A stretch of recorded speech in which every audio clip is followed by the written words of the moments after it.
பிரியமானவர்களே, இன்றைய நாளின் வேத வசனம், கர்த்தர் உன் களஞ்சியங்களிலும் நீ கையிடும் எல்லா வேலையிலும் உனக்கு ஆசீர்வாதம் கட்டளையிடுவார். உன் தேவனாகிய கர்த்தர் உனக்கு கொடுக்கும் தேசத்திலே உன்னை ஆசீர்வதிப்பார். உபாகமம் 28ஆம் அதிகாரம் 8ஆம் வசனம்.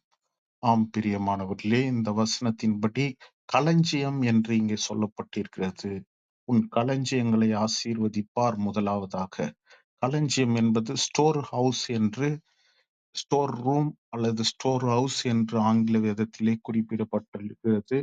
அப்படி என்றால் ஏற்கனவே அந்த இடத்திலே ஏதாவது நாம் சேமித்து வைத்திருக்கிற ஒரு இடமாக, ஒரு அறையாக காணப்படும்.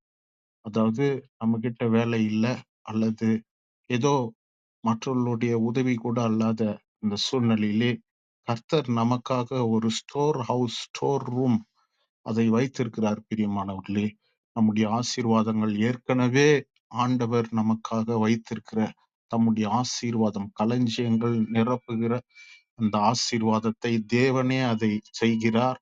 அடுத்தபடியாக பார்த்தீங்கன்னா, நம்முடைய வாழ்க்கையிலே கர்த்தர் நம்முடைய கையின் பிரயாசத்தை ஆசீர்வதிக்கிறார். கையிட்டு செய்கிற எல்லா வேலையிலும் தேவனாகிய கர்த்தர் உன்னை ஆசீர்வதிப்பார் என்ற காரியம் இங்கே கொடுக்கப்பட்டிருக்கிறது. எனவே இந்த வேலை செய்தா வாய்க்குமா அல்லது இந்த பிசினஸ் செய்தா வாய்க்குமா என்று நீங்கள் கவலைப்பட தேவையில்லை.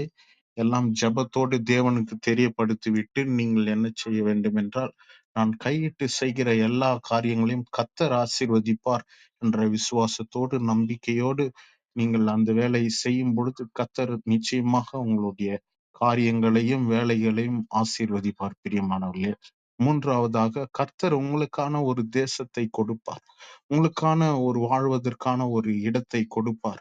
உங்களுக்கான ஒரு வீடை கொடுப்பார். உங்களுக்கான ஒரு குடும்பத்தை கொடுப்பார் போன்ற பல காரியங்களை நாம் சொல்லலாம்.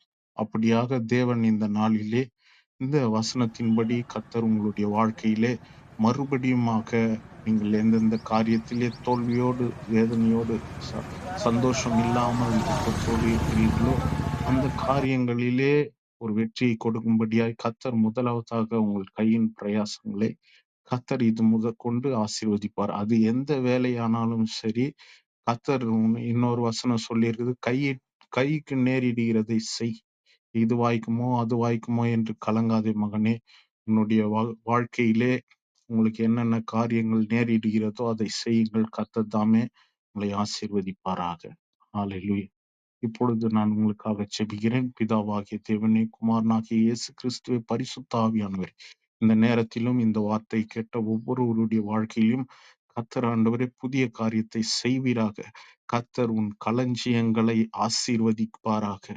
கர்த்தர் உன்னுடைய கையின் பிரயாசத்தை, வேலையை கர்த்தர் இது முதற்கொண்டு உங்களை ஆசீர்வதிப்பாராக. கர்த்தர் உங்களை தூர தேசத்திற்கோ அல்லது புதிய காரியத்திற்கோ கொடுக்கும்படியாய் உங்களை ஆசீர்வதித்து நடத்துவாராக. கர்த்தர் தாமே ஆண்டவரே இதை கேட்ட ஒவ்வொருவரையும் அவர்கள் கையின் பிரயாசத்தை ஆசீர்வதி, அவர்கள் குடும்பங்களை ஆசீர்வதியும். இயேசு கிறிஸ்துவின் நாமத்தினாலே ஜெபிக்கிறேன் ஜீவனுள்ள நல்ல பிதாவே. ஆமென்.